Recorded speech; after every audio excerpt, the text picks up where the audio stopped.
মিহি বাড়ি ফেরে রাত ৮টায়। নিজের ঘরে গিয়ে ফ্রেশ হয়ে বের হল। এসেই বিছানায় শটান করে হাত পা ছড়িয়ে শুয়ে পড়ল। আজকে যেই পরিমাণ খাটিয়েছে তাকে সৌহার্দ্য অফিসে যাওয়ার ইচ্ছেটাই মরে গিয়েছে। এত কঠিন কঠিন সব কাজ, প্রথম দিনেই এত কাজ কেউ কি করে করতে দেয়? মিহির নিজেকে এত অসহায় লাগছে। আঙ্কেল আন্টি এখানে এনে সৌহার্দ্যর কাঁধে তাকে কেন মুছিয়ে দিল? সে এত কিছুর চরম দুঃখে বিছানায় টানা ৩ মিনিট গড়াগড়ি করল। এরপর উঠে বসল তড়াক করে। পিছনে তাকিয়ে দেখল ভেজা চুলে বিছানার কিছু কিছু অংশ ভিজে গিয়েছে। এখনো চুল থেকে টুপটুপ করে পানি পড়ছে। মিহি এবার বিরক্ত হল খুব। উঠে গিয়ে চেয়ার থেকে তোয়ালে নিয়ে চুলগুলো ভালো করে মুছে নিল। তখনই দরজায় নখ হলে সে বিরক্তিকর ফাঁপা শ্বাস ফেলল। গিয়ে দরজা খুলে দিল। সৌহার্দ্যকে সামনে দেখে স্বাভাবিক মুখ চোখ হয়ে এলো তুলনামূলক শক্ত। মিহি ভ্রু কুঁচকায়। জি। সৌহার্দ্য বলল, নাস্তা দেওয়া আছে টেবিলে, খেতে এসে আ। বলে দাঁড়ালো না সে, চলে গেল। মিহি মুখ খিঁচিয়ে সেদিকে চেয়ে রইল। অতঃপর সকালের ঘটনা মনে পড়তেই সে হুড়মুড়িয়ে হেঁটে ডাইনিংয়ের কাছে চলে গেল। দেখল সৌহার্দ্যকে। টেবিলে কফির মগ রাখা, তার সামনে ল্যাপটপ রাখা, নিজ মনে টাইপ করছে। এর মাঝে ২বার কি ৩বার কফিতে চুমুকও দিয়েছে। মিহি এসেই খ্যাপাটে গলায় বলল, আপনি এমন কেন? সৌহার্দ্য চমকে গেল। শোনেনি এমন ভঙ্গিমায় কপাল কুঁচকে চেয়ে বলল, সরি। মিহি তীক্ষ্ণ স্বরে বলল, আমার সাথে সারাদিন মিসবিহেভ করে now you are acting like it was nothing. Sauhardya ভ্রু উঁচিয়ে তাকালো। তো? মিহির রাগ এবার পাহাড় ডিঙালো। তো? আপনি আমাকে সবার সামনে অপমান করেছেন। আপনার এতে কোনো যায় আসে না। এভাবে কারোর সাথে থাকা যায়? সিরিয়াসলি সৌহার্দ্য? সৌহার্দ্য বিশেষ ভাবাবেগ দেখালো না। নির্লিপ্ত থেকে ল্যাপটপে চোখ রাখল। বলল, না থাকতে পারলে থেকো না, চলে যাও। মিহি অবিশ্বাস্য চোখে চাইল। কি? Leave my house? Go ahead. মিহি শ্বাস গলায় আটকে এলো। সে চুপচাপ দেখে গেল সামনে বসা লোকটাকে। কথাগুলো মস্তিষ্কে চরমভাবে আঘাত হানতেই অপমানে চোয়াল শক্ত হল। হনহনিয়ে হেঁটে নিজের ঘরে গেল। সৌহার্দ্য ঠোঁট বাঁকিয়ে হাসল। এই মেয়ের অকাত তার জানা আছে। বেশি হলে আর কি বা করবে? কাঁদবে, ব্যাস এতটুকুই। সৌহার্দ্য উঠল, নিজের ঘরে এলো। দরজা আটকে বিছানায় শুয়ে পড়ল। মেয়েটাকে অদ্ভুত লাগছে। সহ্য হচ্ছে না, আবার এড়িয়েও চলতে পারছে না। মিহি সামনে এলে অতীত স্মরণ হচ্ছে, দূরে গেলে অদ্ভুত রকমের অসহায় লাগছে। নিজের সঙ্গে দ্বন্দ্বে জড়াতে জড়াতে ক্লান্ত সৌহার্দ্য। একটু রিফ্রেশমেন্টের প্রয়োজন, ঘুম দরকার। তবে আসছে না। সে মাথার নিচে এক হাত রেখে উপরে ছাদের দিকে তাকালো। সে কি খুব বেশি রুক্ষ ব্যবহার করছে মিহির সাথে? বেশি বেশি করছে। সৌহার্দ্যর অদ্ভুত লাগছে, বড্ড অদ্ভুত। মিহি ঘরে এসেই নিজের লাগেজ নামালো। চেইন খুলে ফোন হাতে নিল। আমেনার নাম্বারে ডায়াল করে পাশে রাখল। রিং হচ্ছে, শোনা যাচ্ছে। মিহি ওয়ার্ড্রপ খুলে একে একে নিজের জামাকাপড় বের করে এনে বিছানায় স্তূপ করে রাখল। একটা একটা কাপড় ভাঁজ করে ব্যাগে ভরতে লাগলো। ফাঁকে ফোনের দিকে চেয়ে দেখল ফোন রিসিভ করেছেন আমেনা। ওপাশ থেকে আমেনার গলাও শোনা গেল, হ্যালো। মিহি ফ্যান নিয়ে কানে ঠেকালো। তপ্ত স্বরে বলল, আমি এখানে থাকব না আন্টি। আমেনা অবাক হলেন, কেন? আবার কি হয়েছে? কিছু করেছে ও? কি করেনি আন্টি? উঠতে বসতে সৌহার্দ্য আমাকে অপমান করছে। আজকে প্রথম দিনেই অফিসে গাধার খাটুনি খাটিয়েছে, যাতা লোকের সামনে বলছে। ইনফ্যাক্ট এখন আমাকে বাড়ি থেকে বের হয়ে যেতে বলেছে। তারপরেও বলবে কি করেছে? আমেনা তাজ্জব বনে গেলা ছেলের ব্যাপারে অভিযোগ শুনে। অসম্ভব বিস্ময় নিয়ে বলল, সৌহার্দ্য এসব বলেছে? ও তো এমন না মিহি। ও এমন কেন করতে যাবে? সেটা আমি কিভাবে বলবো? সবকিছুতে আমার পিছনে পড়ে থাকে। আমি এটা বুঝতে পারছি না, তোমরা কেন আমাকে সৌহার্দ্যরও ঘাড়ে গছিয়ে দিয়েছে? আমেনা মৃদু ধমকে বলল, মিহি, কি সব বলছিস? সৌহার্দ্য তোর স্বামী হয়, এখানে ঘাড়ে গছিয়ে দেওয়ার প্রশ্ন কেন উঠছে? মিহি নিজেকে সামলানোর চেষ্টা করল, এছাড়া আর কোনো শব্দ এসবের সাথে যায় না। সৌহার্দ্যর আচরণে আমি এতটুকু তো বুঝে গিয়েছি, সে আমাকে এখানে মোটেও চায় না। জোর করে এই সম্পর্ক বয়ে নিয়ে যাওয়া হচ্ছে, আর কিচ্ছু নয়। আমেনা মিহিকে শান্ত করার তাগিদে বলল, মিহি, থামো মা, শান্ত হও একটু। আমি সৌহার্দ্যর সাথে কথা বলবো এই নিয়ে, তুমি রাগ কমাও একটু। মিহি তপ্ত শ্বাস ফেলল, শান্ত গলায় বলল, আমি এখানে থাকব না। ওনার মতো মানুষের সাথে আমি মানিয়ে নেওয়ার চেষ্টা করেছি, ভালো মতো থাকতে চেয়েছি, এই সম্পর্কটাকে একটা সুযোগ অবধি দিতে চেয়েছি। তবে সৌহার্দ্য তো সৌহার্দ্যই, তার এমন ব্যবহারে এখন তাকে মেনে নেওয়ার বা সুযোগ দেওয়ার আর কোনো প্রশ্নই আসে না। আমেনা হতভম্ব হয়ে গেল। মিহি, মাথা ঠান্ডা কর, ভুল ভালো কোনো ডিসিশন নিস না, পরে তুই রিগ্রেট করবি। মিহি তাচ্ছিল্য করে হাসল, ফোন কেটে দিল তৎক্ষণাৎ। ওপাশ থেকে আমেনা তখনও কথা বলছিলেন, মিহি শুনল না। তার প্রচণ্ড অদ্ভুত লাগছে। সে জামাকাপড়গুলো লাগেজে ভরে চেইন টানল, গিয়ে ঘরের দরজা খুলল। ফোন এক হাতে, আরেক হাতে ব্যাগ নিয়ে বের হলো ঘর ছেড়ে। সবদিকে নজর বুলিয়েও সৌহার্দ্যকে নজরে এলো না। মিহির রাগে কপালের ভাঁজ টানটান হয়ে এলো, বিশ্রী রকমের অনুভূতিরা বাসা বাঁধল মনে মস্তিষ্কে। চোখ জলে টৈটম্বুর তখন, বক্ষপিঞ্জরে অদ্ভুত রকমের তিক্ত ব্যথা, কণ্ঠনালী রোধ হয়ে আসছে কান্না আটকানোর তাগিদে। মিহি ব্যাগ টেনে দরজা খুলল, বেরিয়ে গেল ঘর ছেড়ে। ফোন বাজার শব্দে ঘুম ভাঙল সৌহার্দ্যর। তখন ঠিক কটা বাজে তা খেয়ালে নেই। ফোন বাজতে বাজতেই কেটে গিয়েছে। মস্তিষ্ক থিতিয়ে আছে সদ্য কাঁচা ঘুম ভাঙায়। ততক্ষণাৎ সে বুঝল না কিছুই। চোখ পিটপিট করে খুলে চাইল, উপরে ছাদের দিকে তাকাল। আশেপাশের সব বুঝতে সময় নিল। তখনই আবারও বেজে উঠল ফোন। সৌহার্দ্য চমকে উঠে আশেপাশে তাকালো, বিছানার এদিক সেদিক হাতড়ে ফোন পেল হাতে। তড়িঘড়ি করে ফোন সামনে নিয়ে দেখল মায়ের ফোন। সৌহার্দ্য বালিশে ফের মাথা ঠেকিয়ে শুল। সময় নিয়ে গলা পরিষ্কার করে ফোন রিসিভ করল। চোখ কুঁচকে তার উপর কনুই রেখে ফোন কানে গুঁজল। ঘুমু ঘুমু কণ্ঠে বলল, হ্যাঁ মা। আমেনার দুশ্চিন্তাগ্রস্ত স্বর শোনা গেল, সৌহার্দ্য কোথায় তুই এখন? সৌহার্দ্য তার গলা শুনে চোখ থেকে হাত সরাল।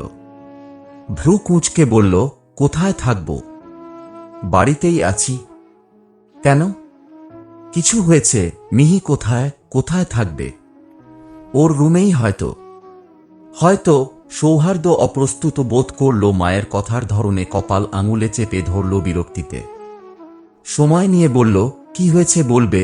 কি হয়নি সৌহার্দ্য? কি হয়নি? মিহিকে কি বলেছ তুমি? Tell me, I need the explanation. মিহিকে আমি তোমার দায়িত্বে ওখানে রেখে এসেছি কি এসবের জন্য? তোমার ওকে পছন্দ না হলে বলে দিতে আমাদের, we would take her back. তবে এসব কি ধরনের আচরণ? আমেনার কণ্ঠে প্রচণ্ড অসন্তোষ প্রকাশ পেল। সৌহার্দ্য মাত্রাতিরিক্ত বিস্ময় নিয়ে বলল, কি সব বলছে? আমি কি বলবো তাকে? আমি কি করেছি? তুমি জানো না কি করেছ? আবার জিজ্ঞেস করছো কেন? মিহিতে আমার কাছে কমপ্লেইন করেছে আমার ব্যাপারে। It's not about that. কে আমার কাছে তোমাকে নিয়ে শিকায়ত করেছে সেটা মেইন পয়েন্ট না সৌহার্দ্য। আমি কিছু জিজ্ঞেস করেছি মা। সৌহার্দ্যর গলার স্বর কেমন গম্ভীর হয়ে এলো এই পর্যায়ে। আমেনা তার সেই প্রশ্নের ধারও ধারল না। ব্যগ্র কণ্ঠে বলল, মিহি কোথায় এখন? তুমি ওর ঘরে যাও, দেখো ও আছে কি না। কেন থাকবে না মা? ফর গড সেক, শুধু শুধু কেন এমন করছো? কি হয়েছে সেটা তো বলো। তুমি যাবে? সৌহার্দ্য তিতিবিরক্ত হয়ে কমফোর্টার সরালো কোমর থেকে। বিছানা ছেড়ে নেমে স্লিপার্সে পা গলিয়ে উঠে দাঁড়াল। তস্ত্র পায়ে হেঁটে গিয়ে মিহির ঘরের সামনে এসে দাঁড়াল সেকেন্ডের ব্যবধানে। দরজা ভেজানো ভেতর থেকে। সৌহার্দ্য দরজায় নক করল। গলা বাড়িয়ে ডাকল, মিহি। সাড়া এলো না। সৌহার্দ্য ফের ডাকল, মিহি, বাইরে এসো একটু। এবারও সাড়া না পেয়ে সৌহার্দ্য দরজা খুলতে বাধ্য হল এক প্রকার। খুলে মাথা ঢোকালো এক ফাঁকে। ডাকল, মিহি। সারা ঘরে চোখ বুলিয়েও যখন মিহিকে দেখল না, তখন সৌহার্দ্য উৎকণ্ঠিত হয়ে ভেতরে প্রবেশ করল। আশেপাশে চাইল তস্ত্র চোখে। শঙ্কিত হয়ে সারা ঘর খুঁজে চলল মেয়েটাকে। মনে হল বুকটা কেঁপে উঠছে ক্ষণে ক্ষণে। বিচিত্র ধর্মীয় বিশ্রী অনুভূতিতে ভেতরটা ভরে গেল। সৌহার্দ্যর কানে গুঁজে রাখা ফোন থেকে তখনও আমেনার গলা আসছে, সৌহার্দ্য। কি রে, পেলি মেয়েটাকে? কই ও? সৌহার্দ্য কান থেকে ফোন নামাল। নৈশব্দে কেটে দিল ফোন কল। ছুটে ঘর ছেড়ে বেরিয়ে এলো। সারা বাড়িময় খুঁজে চলল মিহিকে। দুশ্চিন্তারা গ্রাস করে নিচ্ছে তাকে। মিহি কি তার কথাকে খুব বেশি গুরুত্ব দিয়ে ভেবে নিয়েছে? সত্যি সত্যি কি বাড়ি ছেড়ে চলে গিয়েছে? শীত। সৌহার্দ্য চুল খামচে ধরল নিজের প্রতি তীব্র আক্রোশে। মিহি এখানের রাস্তাঘাট মোটামুটি চিনলেও তেমন একটা তো চেনে না। যদি কিছু হয়ে যায়? এত রাতে একা কোথায় যাবে মেয়েটা? এতটা বোকার মতো কাজ সে কি করে করল? সৌহার্দ্যর মনে কু ডাকছে। সে দৌড়ে বাড়ি ছেড়ে বের হল। লক্ষ্য করল না পায়ে কেবল এক জোড়া স্লিপার্স। লিফটে ওঠার কথাটুকুও ভুলে বসল প্রায়। সেই অবস্থাতেই নিচে নামল দৌড়ে। অ্যাপার্টমেন্ট ছেড়ে বেরিয়ে রাস্তায় এসে দাঁড়াতেই মুখে হাত দিল। এদিক ওদিক তাকাতে লাগল। উদ্বিগ্নতা নিয়ে নিভৃতে খুঁজে চলল তাকে। বাইরে প্রচণ্ড বাতাস। গায়ে লাগলে গা শিরশির করে উঠছে, থরথর করে কেঁপে উঠছে। সৌহার্দ্যর গায়ে শুধু একটা টি শার্ট রয়েছে। শীতেও তার সেদিকে খেয়াল নেই। এক রাশ বিশ্রী রকমের চিন্তারা উঁকি দিচ্ছে মনে। তার উপর আবার স্নোফল হচ্ছে। এই শীতের মধ্যে এত রাতে মিহি কোথায় যাবে ভেবেই সে আরো উদ্বিগ্ন হয়ে পড়ল। নিজের বাবা মাকে, মিহির বাবা মাকে কি জবাব দেবে সে? মেয়েটা তো তার ভরসাতেই এখানে ছিল। সে এমন বোকামো না করলে এমন পরিস্থিতিও হতো না নিশ্চয়ই। এত সব চিন্তা নিয়ে যখন আশেপাশে তাকাচ্ছিল সৌহার্দ্য, তখনই চোখ পড়ল কিছুটা দূরে অফ হোয়াইট ওভারকোট চাপিয়ে ফোন কানে গুঁজে দাঁড়িয়ে এদিক ওদিক তাকাতে থাকা একটা মেয়ের দিকে। তাকে দেখতেই মনে হলো বুক থেকে ভারী পাথর নামিয়ে দিয়েছে কেউ। সে আবার শ্বাস নিতে পারছে নির্বিঘ্নে। সৌহার্দ্য বুকে হাত রেখে শ্বাস ফেলল। ওষ্ঠপুটে ছড়িয়ে পড়ল হাসির ছটা। তস্ত্র পায়ে হেঁটে গিয়ে মেয়েটার সামনে দাঁড়াতেই মিহি নামক মেয়েটা চমকে উঠে তাকালো তার দিকে। পরক্ষণেই তেতো মুখে কিছু বলার আগেই সৌহার্দ্য আচমকা সকল বাঁধ ভেঙে তাকে জড়িয়ে ধরল। সৌহার্দ্য ঘন ঘন শ্বাস ফেলছে। স্বস্তির শ্বাস। অনেকক্ষণ মূল্যবান কিছু তন্নতন্ন করে খুঁজে পেয়ে গেলে মানুষ যেমন স্বস্তির শ্বাস ফেলে, ওমন। আর মিহি স্তব্ধ, বিস্ময়ে বাকরুদ্ধ। সৌহার্দ্যের আচমকা ঘটানো কর্মে মস্তিষ্ক ফাঁকা হয়ে গেল। কাজ করা বন্ধ করে দিল যেন। কানে এল সৌহার্দ্য বিড়বিড় করে বলা শব্দগুলো। মিহি খুব একটা বুঝল না। তার মাথায় এল সে তখন কি অবস্থায় রয়েছে। মস্তিষ্কে তা আঘাত করতেই রক্ত ছলকে উঠল রীতিমত। হাত চল সঙ্গে সঙ্গে। ধাক্কা দেওয়ায় ছিটকে পড়ার মতো সরল সৌহার্দ্য। কপাল কুঁচকে তাকায়। প্রশ্নাত্মক সে নজর। মিহি রাগে ফুঁসছে, কি সমস্যা আপনার? কি চান এখানে? সৌহার্দ্য ধাতস্থ হল। বলল, এখানে কি করছো তুমি? এত রাতে বাইরে কেন বেরিয়েছ? নিজেই তো বেরিয়ে যেতে বলেছেন। তারপরেও এমন সাধু সাজার মানে কি? সৌহার্দ্য শ্বাস ফেলল। বললেই বেরিয়ে যেতে হবে। সব কথাকে তারাভাবে নাও কেন? রাগ হয়েছে বলেছি। আপনার রাগ হবে? আপনি আমাকে অপমান করবেন, আর আমি অবলা নারী আপনার সব কথা সহ্য করে এখানে থাকব? What the hell do you think you are? হ্যাঁ, এত বছর কেন ছিলে? মিহি কপাল কুঁচকায়। বোঝেনি এমন ভঙ্গিতে বলে, মানে আমি যেদিন চলে এসেছিলাম সেদিনই তোমার উচিত ছিল না আমাকে ছেড়ে দেওয়া। তখন যাওনি কেন? তখন কেন ছিলে? কারণ আমি আপনার মতো পাষাণ নই। আপনি নিজের বাবা মাকে ফেলে আসতেই পারেন, তাদের প্রতি আপনার সহানুভূতি কাজ নাই করতে পারে। তবে যারা আমায় এত স্নেহ করেন তাদের আমি ছেড়ে আসতে পারিনি। আপনি আপনার মতো পাষাণ নই। সৌহার্দ্য তত্ত্ব শ্বাস ফেলল, ধরল মিহির ঠান্ডা হাতটা, সাথে টেনে নিয়ে যেতে যেতে বলল, সাথে যাবে আমার। আর কিছু শুনতে চাইছি না। দুপা এগোতেই মিহি হাত ঝটকায় ছাড়িয়ে নিল। রেগে রেগে বলল, কি পেয়েছেন আপনি আমায়?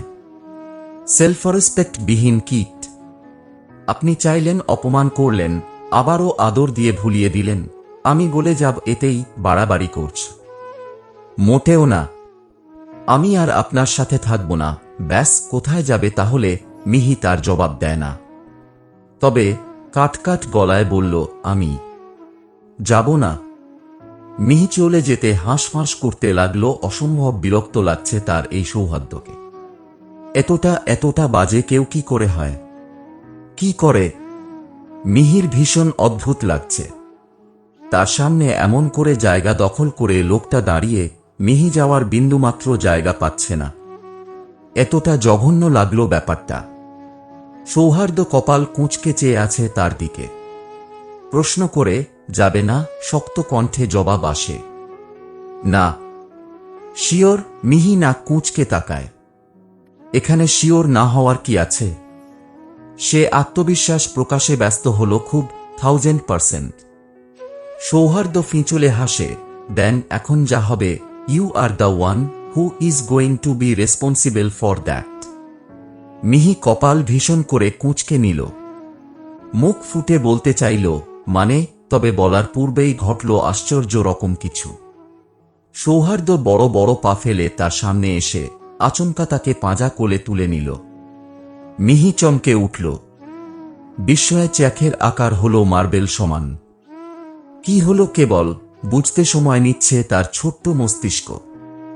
বুঝে এলেই হাত পা ছুঁড়তে ছুঁড়তে চেঁচামেচি লাগিয়ে দিল। সৌহার্দ্য তার দিকে চোখ রাঙিয়ে তাকালেও বিশেষ কিছু হল না। মিহি নতুন উদ্যমে চেঁচামেচি জুড়ে দিল। আশেপাশে লোকজন নেই বলে সৌহার্দ্যের মানিজ্যত রসাতলে গেল না কেবল। সে মিহিকে ফ্ল্যাটে গিয়ে তার ঘরে নামিয়ে দিলে মিহি এক প্রকার ছুটে বেরিয়ে যেতে নিল। সৌহার্দ্য তার মতো চুনোপুঁটিকে এক হাতে তুলে ভেতরে নিয়ে এলো। ধরাম করে দরজা আটকাল। এত আওয়াজ তুলল যে মিহি কেমন চমকে তাকাল। রাগ তার তিরতির করে মাথা চাড়া দিয়ে উঠছে। সৌহার্দ্য তার সদ্য করা ব্যবহার নিয়ে কিছু বলতে দুকদম সামনে আসতেই মিহি ভয়ানক একটা কাণ্ড ঘটিয়ে বসল। সপাটে চড় বসিয়ে দিল সৌহার্দ্যর গালে। সৌহার্দ্য মিহির কাজে বিমুখ। হতভম্ব হয়ে চাইল মেয়েটার দিকে। মিহি রাগে ফুঁসছে দাঁড়িয়ে। সৌহার্দ্যকে আশ্চর্য হয়ে চেয়ে থাকতে দেখে সে বেরিয়ে যেতে নিল। সৌহার্দ্য সুযোগটুকুও দিল না। স্তম্ভিত ফিরে পেতেই বাধা দিল মিহিকে। এক হাতে তার কোমর পেঁচিয়ে এক প্রকার হাওয়ায় তুলে তার ঘরের মধ্যিখানে নিয়ে এসে দাঁড় করাল। তার মন এখনো মানতে পারছে না মিহি তাকে থাপ্পড় মারল। মিহির মতো বাচ্চা একটা মেয়ে, তার তীব্র আত্মগরিমায় তা ঘাঁ করে ফেলল ক্ষণিকেই, অসম্ভব বাজেভাবে। রাগ মাথা চাঁড়া দিয়ে উঠছে যেন। মেজাজ খিঁচড়ে আসছে। আঁখি জোড়া লাল হল কি ঠিক বোঝা গেল না, তবে ততক্ষণে নাকের ডগা লাল টুকটুকে। দেখে মনে হবে কেউ লাল রং ঘষে রেখেছে। ঠোঁট কাঁপছে তিরতির করে। মেয়েটা যদি দেখত তা। মিহি রাগে, বিদ্বেষে, ক্ষোভে এবার চেঁচিয়ে উঠল, কোন ধরনের অসভ্যতাম এগুলো? আপনার সমস্যা কি? সৌহার্দ্য রাগ সংযত করতে না পেরে হুট করেই ধমকে উঠল। চুপ! আচমকা ধমকে মিহি কেঁপে উঠল। সৌহার্দ্য ততটুকুতে থামলেও পারত, তবে না, থামল না। আঙুল তুলে শাসিয়ে বলল, আরেকটা কথাও বললে ঘরের বেলকনি থেকে ফেলে দেব। বেয়াদব মেয়ে! মিহি দাঁত পিষে তাকিয়ে থাকে। সৌহার্দ্য হনহনিয়ে হেঁটে দরজার কাছে গেল। মিহি এই পর্যায়ে ভ্রু কুঁচকায়। কৌতূহলী হয়ে শুধায়, কোথায় যাচ্ছেন? জাহান্নামে যাবে। তিরিক্ষি মেজাজে কথাগুলো বলে সে দাঁড়ালো পর্যন্ত না, মুখের উপর দরজা আটকে দিল। বাইরে থেকে দরজা লক করেছে বুঝতেই মিহি আটকে উঠল। ছুটে এসে দরজা ধাক্কাতে লাগল।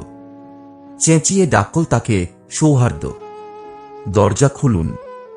এই সৌহার্দ্য। দরজা খুলল না কেউ। সারা শব্দ আসছে না। মিহি ঘামছে। সমানে দরজা ধাক্কে যাচ্ছে। দরজার নব ঘুরিয়ে যাচ্ছে তস্ত্র হাতে। সে ছাড়া পেতে চাইছে বদ্ধ ঘর থেকে।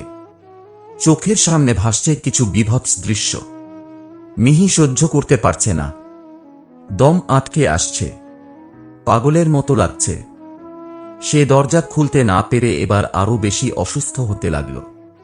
মিহি নিজেকে গুটিয়ে মেঝেতে বসে পড়ল, সেঁটে গেল দেয়ালে। সৌহার্দ্য আসছে না কেন? এভাবে দরজা আটকে গেল কেন? আবার আবার ওগুলোর পুনরাবৃত্তি হবে। না না, মিহি মরে যাবে। সে হাঁটুতে মুখ গুঁজে রইল। নিজেকে এড়াতে চাইল কোনো বিশেষ কিছু থেকে। ঘরের ভেতরটা এমন অন্ধকার কেন? মিহির দম বন্ধ হয়ে আসছে। মিহি তটস্থ হয়ে আশেপাশে তাকাল। হঠাৎ সামনে চোখ আটকে গেল। মিহি শঙ্কিত চোখ চেয়ে রইল। একটা ঝাপসা অবয়ব তার দিকেই আসছে। চেহারা দূর থেকে অস্পষ্ট লাগলেও কৃত্রিম চোখের ফাঁক গলিয়ে চাইতেই নজরে এলো পরিচিত মুখ। ভীষণ সূক্ষ্মভাবে চেনে এই অবয়বকে সে। ভীষণ। মিহির বুক ঘর ফুরিয়ে ওঠে। সে বিচলিত হয়ে পড়ল সেকেন্ডের ব্যবধানে। মুখ কুঁজে নিল হাঁটুতে। গুটিয়ে ফেলল নিজেকে ক্রমেই। অবয়বটা তার দিকেই আসছে। প্রথমে ধীর গতিতে, আকস্মাৎ হাওয়ার বেগে। মিহি এই পর্যায়ে সইতে পারলে না। অসম্ভব ভয়, শঙ্কায় পরিপূর্ণ মস্তিষ্ক নিয়ে চেঁচিয়ে উঠল, কানে হাত চেপে সরাতে চাইল অসম্ভব বিশ্রী অবয়বটিকে। তার অবস্থা তখন করুণ, বড্ড সাংঘাতিক। এই সময় তার এরূপ আচরণ কেউ দেখলেও বোধহয় ভয় পাবে। সৌহার্দ্য মিহির লাগেজ হাতে সবে ফ্ল্যাটে ঢুকেছে। ফ্ল্যাটের দরজা লক করতেই মিহির ঘর থেকে চিৎকারের আওয়াজ কানে এলো। সৌহার্দ্য ভ্রু কুঁচকায়। দৌড়ে যায় দরজার কাছে। চিৎকারের আওয়াজ বাড়ছে। সৌহার্দ্য ভয় পেল এবার। হঠাৎ এভাবে চিৎকারের কারণ বুঝল না। তস্ত্র হাতে দরজার লক খুলে হুড়মুড়িয়ে ভেতরে ঢুকল। আশেপাশে চাইতেই চোখ গেল এক কোণে। মিহি বসে তটস্থ হয়ে নিজেকে গুটিয়ে নেওয়ার সর্বস্ব প্রয়াস চালাচ্ছে মেয়েটা। পারলে বোধহয় দেওয়ালে মিশে যেত। তখনও কান দুই হাতে চেপে সে সমানে চেঁচিয়ে যাচ্ছে। সৌহার্দ্য ছুটে আসে। মিহির সামনে বসে হাঁটু মুড়ে। মিহির হাত ধরে তাকে শান্ত করার তাগিদে। মিহি হাত সরায় ঝটকায়। আরো উদ্ভট আচরণ করতে লাগল। নিজেকে আরো গুটিয়ে নিল। সৌহার্দ্য আবারও তার দুহাত মুঠোয় নেয়। শান্ত, কোমল গলায় ডাকে, মিহি, মিহি, শান্ত হও প্লিজ। কি হয়েছে বলো, একটু শান্ত হও। মিহি মিহি তখনও অস্বাভাবিক আচরণ করছে। চোখ বেয়ে গড়াচ্ছে নোনা জল। সৌহার্দ্য হতবাক হয়ে গেল। কি বলে, কি করে মেয়েটাকে শান্ত করবে সে বুঝে পেল না। এমন কেন করছে সেটাও জানে না। দরজা লক করায় কি? সে তো মিহির বেরিয়ে যাওয়া আটকাতে দরজা লক করেছিল।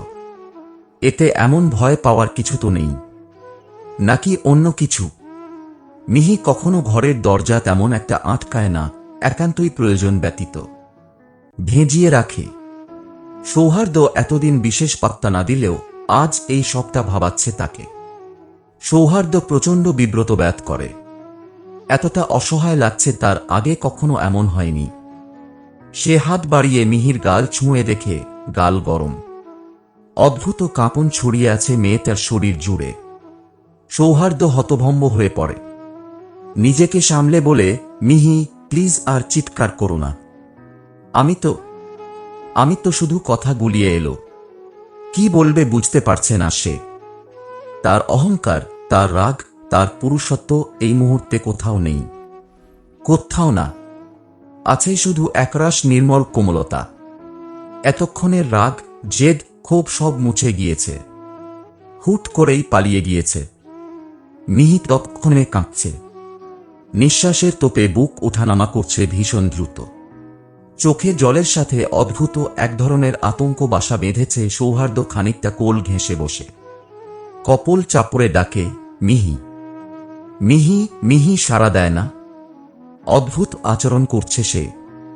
তাকে সরাতে চাইছে, তার ছোঁয়া সরাতে চাইছে। সৌহার্দ্য তার হাত ছাড়ে না। আরও বার কয়েক ডেকেও সাড়া না পেলে সৌহার্দ্য এবার চেঁচিয়ে উঠল, তার কাঁধ ঝাঁকিয়ে, মিহি। মিহি চমকে ওঠে, শান্ত হয়ে যায় ক্ষণেই। ফ্যালফ্যাল করে তাকিয়ে থাকে তার দিকে। মস্তিষ্ক থিতিয়ে আছে যেন। সৌহার্দ্যর চিৎকার করার কারণ খুঁজল সে। ভীতিরা ঠাঁই নিয়েছে তার অক্ষিপুটে। শঙ্কিত হয়ে চেয়ে আছে লোকটার দিকে। সৌহার্দ্য নিজের কাজেই অপ্রস্তুত হল। তার হাত ধরে অনুতপ্ত হয়ে বলল, সরি। আমি ওভাবে। তার বাক্য সমাপ্তি টানার পূর্বেই মিহি আচানক হাউমাউ করে কেঁদে উঠল। চার দেয়ালের মাঝে কি করুণ শোনাল তা একমাত্র সৌহার্দ্য জানে। সে স্তব্ধ চোখে চেয়ে। মিহির হুঁশ নেই কিছুতেই। সে কাঁদতে কাঁদতে লোকটার বুকের কাছটা শার্টের অংশ খামচে ধরল। মিহি তার কাছ ঘেঁষে বসে কম্পিত গলায় বলে, আমি মরে যাব। আমাকে মেরে ফেলবে ওই লোক। আমার জীবনটা শেষ করে দিয়েছেন উনি। আমি মরে যাব। মিহি সমানে একই কথা বিড়বিড় করছে। সৌহার্দ্য স্তব্ধ, বিমু। কপালে ভাঁজ পড়ল। কিসের কথা বলছে মেয়েটা? সৌহার্দ্য খুঁজে পায় না। কোন লোক তাকে মারবে? কেন মারবে?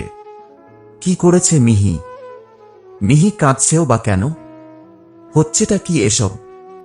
সৌহার্দ্য আলগোছে আগলে নিল তাকে। এখন এত প্রশ্ন জিজ্ঞেস করা উচিত নয়। তবে কৌতূহল দমাতে পারে না সে। কে মারবে তোমাকে মিহি? কার কথা বলছো? মিহি প্রত্যুত্তর করে না।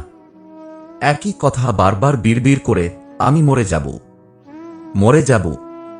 আচমকা নিস্তেজ হয়ে ঢলে পড়ল সৌহার্দ্যর গায়ে। সৌহার্দ্য পিছে হেলে পড়ল আচানক ভার বইতে না পেরে। ভ্রু কুঁচকে মিহির মুখ চাপড়ে ডাকল তাকে। সাড়া না পেয়ে বুঝল জ্ঞান নেই। সৌহার্দ্য তপ্ত শ্বাস ফেলল। পাঁজা করে কোলে তুলে ফেলল তাকে। নিয়ে গিয়ে বিছানায় শুইয়ে দিল যত্ন সহকারে।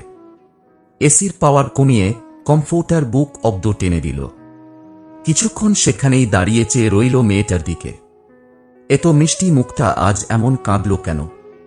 কোনো পাস্ট ট্রমা আছে কি? সৌহার্দ্য কিছু সময় দাঁড়িয়ে বেরিয়ে এলো। দরজা আটকালো না আর ভেজিয়ে দিল।